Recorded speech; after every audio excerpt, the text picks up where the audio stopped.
This is day 12 of Advent of Cyber 2025, and this challenge is called Phishing, Phishmas Greetings. Since McSkitty's disappearance, TVFC's defenses have weakened. Now the email protection platform is down. Filters offline, the staff must triage every suspicious message manually. SOC team suspects Malware's exploits bunnies have sent phishing messages to TBFC's users to steal credentials and disrupt SOCMIS. You've joined the Incident Response Task Force to help identify which emails are legit or phishing attempts. But be aware, some phishing attempts are clever, disguised as routine TBFC operations, volunteer signups, or SOCMIS event logistics. Every wrong call could bring Weather one step closer to Eastmas becoming a reality. The learning objectives for this challenge are to spot phishing emails, learn trending phishing techniques, and understand the difference between spam and phishing. And for this challenge, we will start up the virtual machine, and there will be a link available to use, which appears to be this one, so I'm just going to bring it up in the new tab, but we will continue on reading through. Phishing may be one of the oldest cyber tricks, still one of the most effective. As companies like TBFC strengthen their defenses with advanced email filters and security tools, attackers have evolved the tactics to stay one step ahead. Modern phishing focuses on precision and persuasion. Messages are carefully crafted, often mimicking people, portals, or internal processes to trick even the most cautious users. Common intentions behind phishing messages: credential theft, tricking users into revealing passwords or login details; malware delivery, disguising malicious attachments or links as safe content; data exfiltration, gathering sensitive company or personal information; financial fraud, persuading victims to transfer money or approve fake invoices. So in the image above, we can see a sample phishing message from an attacker attempting to personate an employee by using a free domain, gmail.com, to modify the employee's payroll and achieve financial fraud. With corporate perimeters now heavily fortified, phishing remains the easiest path to initial access. Targets the one vulnerability technology can't fix: people. Even a Wearable, a single convincing email from the exploit bunnies could open the gates to Eastmas. Why spam is not phishing? Spam is just digital noise, annoying but mostly harmless. Phishing, however, is a precision strike, in this case from Malware's exploit bunnies, crafted to deceive TVFC employees and open a path into the company's defenses.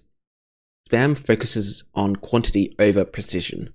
Unlike phishing, which aims to deceive specific users, spam messages are sent in bulk to flood inboxes with unwanted marketing or irrelevant content. The goal isn't usually to steal data, but to push exposure or engagement. Common intentions behind spam messages are advertising products, services, or events, often unsolicited or low quality; spreading fake offers or get-rich-quick schemes to attract clicks; driving users to external sites, boosting ad metrics; or collecting active email addresses for future campaigns. In the above screenshot, it's a sample marketing email offering logistic solutions for the SOCMIS event.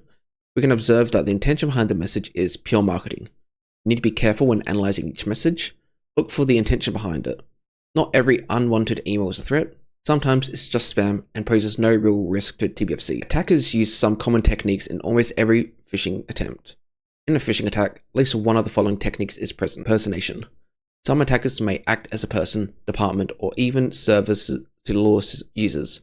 This is a way to gain credibility by impersonating a recipient manager or an important person within the company. You can easily spot impersonation attempts by looking to see if the sender's email matches the internal domain or the standard email structure of the company. In this case, the sender's domain is a free domain from Gmail, which is not aligned with TBFC's domain. Social engineering in phishing is the art of manipulating people rather than breaking technology. Attackers craft believable stories, emails, calls, or chat messages that exploit emotions, fear, helpfulness, curiosity, urgency, and real-world context to lure the recipients of a message. Now, read the content of the previous email you had opened. You can spot multiple social engineering techniques. Impersonation is a type of social engineering. The attacker is pretending to be McSkitty. Sense of urgency. You can observe the words such as urgent and immediately to pressure the recipient. Side channel. The attacker tries to discourage their recipients from reaching McSkitty using his standard communication channels, phone and email. Malicious intention. Attacker is trying to trick the user into giving VPN credentials. They can also try to ask for approval of payments, opening malware, or sharing sensitive data. Hypo-squatting and puny code. You learned that looking at the sender's domain is a good way to spot impersonation attempts coming from external senders. But what if the attackers create a very similar domain? That's when typo squatting and puny code enable attackers to leverage users' lack of attention or awareness. Type squatting is when an attacker registers a common misspelling of an organization's domain. For example, github.com, where instead of having an I, it has an L instead. On the other hand, Punycode is a special encoding system that converts Unicode characters, used in writing systems like Chinese, Cyrillic, and Arabic, into ASCII. When typing Punycode codes in the browser URL, this will be translated into ASCII format, which is then accepted format by DNS. With that resource, attackers can replace identical Latin letters.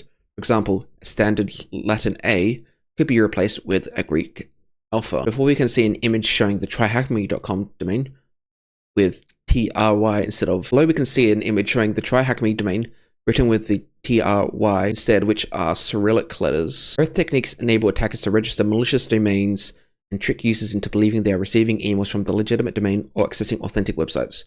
Now, let's open the email with the subject TVFC-IT shared Christmas laptop upgrade agreement with you. If we pay attention to the sender of this email, we can identify a Latin letter F instead of the normal F. It's a clear Punycode usage for an email domain. An easy way to identify Punycodes is by looking at the return path in the email headers. On the opened email, go down to the headers preview and you'll see the ACE prefix and encoded non-ASCII characters. Spoofing. Email spoofing is another way attackers can trick users into thinking they're receiving emails from a legitimate domain. The message looks like it came from a trusted sender. The display name and from you see in the preview, but the underlying headers tell a different story. Modern email clients can easily reject spoofing attempts, but because web email protection is down, some spoofing attempts can pass silently. Open the email with the subject new audio message from Xkitty and take a look at the from field. It looks like a real domain from TVC. Let's check some essential fields in the email headers. In the authentication results, we can see that SPF failed, DKIM failed, and DMARC failed, and the return path is actually ZXWSEDR at easterbb.com. SPF says which servers are allowed to send emails for a domain, like a list of approved servers.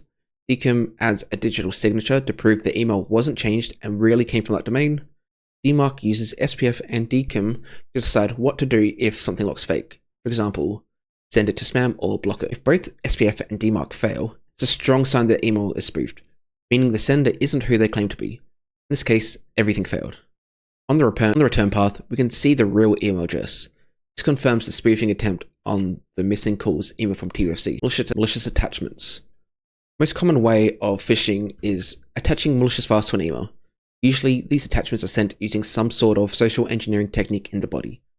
In the previous email that we analyzed, the body tried to trick users into thinking that the attachment was a voice message from Xkitty. Instead, the file is an HTML file. Malicious attachments can have multiple goals. Once opened, these files can install malware, steal passwords, or give attackers access to the device or network.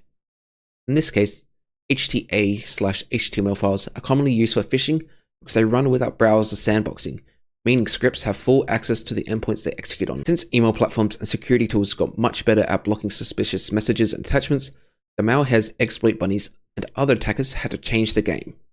Instead of sending malware files, which are easily caught, they now focus on tricking users into leaving the company's secure environment.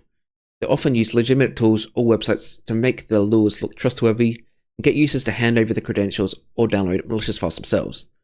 In short, most phishing attacks aren't about dropping malware directly. They're focusing on stealing access.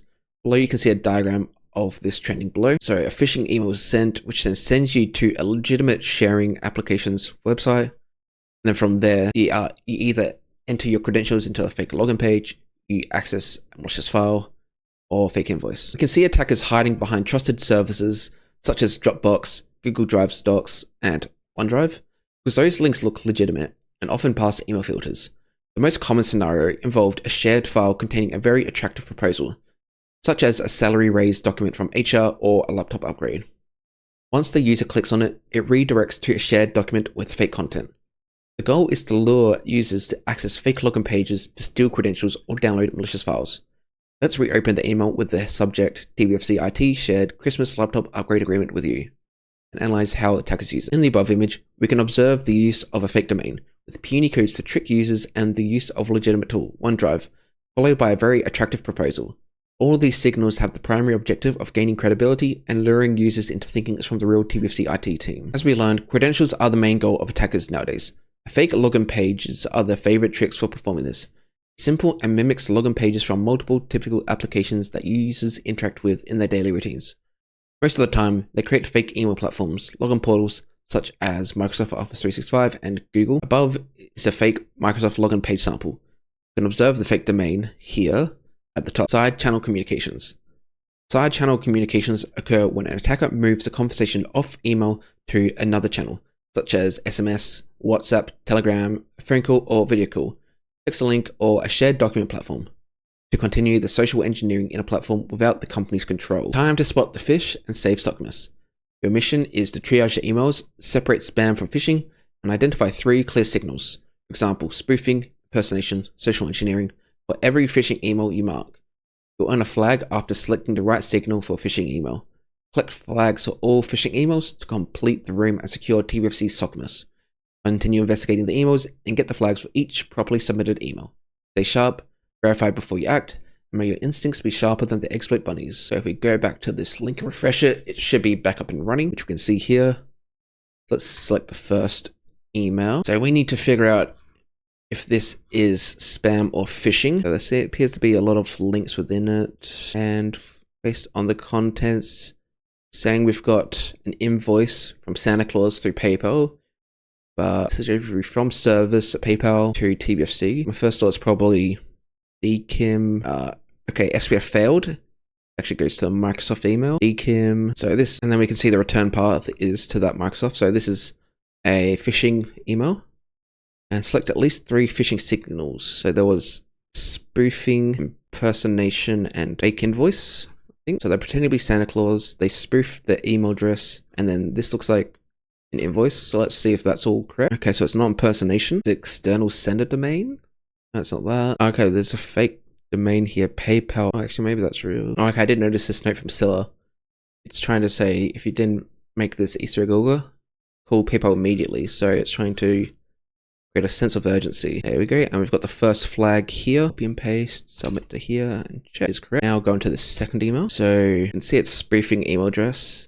It has an attachment, and so this is phishing, a malicious attachment, and then impersonating McSkitty missed call. So impersonating McSkitty, and you can see SPF failed, so spoofing. That was correct. And we've got the second flag. On to the third email now. So it's a fake email, but they are pretending to be McSkitty, so impersonation. Please actually immediately, so a sense of urgency. And they're trying to do a side channel, so getting away from TBFC authorized communications. Impersonation, side channel, and what one did I say? A sense of urgency. Okay, it's not side channel attempt. I thought it was it's trying to communicate through a different email. It's saying create a new VPN, so social engineering text maybe? Okay, that's correct. Third flag. We'll now go on to the fourth email. Okay, so we've got a Dropbox email, although it's saying TBFC HR, although it's saying they're sending the file. So that would be side channel. Impersonation, they're pretending to be HR department. It's going to say spoofing, but because it came from Dropbox, this passed, but this name must have been changed within there. So this is phishing, impersonating, trying to go to different communication, and it's probably malicious attachment maybe, although it's not part of the email, but okay, no, it's neither of these. Maybe it's external sender domain, it's using Dropbox, and social engineering text. Okay, that was correct. Is the fourth flag, and now we'll go on to the fifth email. Okay, so it's no impersonation there. And this might just be spam. candycane-curry.wv appears to be who they are. SPF passed. I'm going to say it's spam. It's correct. And now the final email is the laptop upgrade. They are using the puny code for the typo squatting. Microsoft online.co. So phishing, impersonation, type squatting puny code. Say maybe malicious attachment. Not malicious attachment. Let's take a proper look at this. This external sender domain. No. This social engineering text. Yes. Okay. And that is the final email. And that is also day 12 of Advanced Cyber 2025 complete. Like this video, make sure to like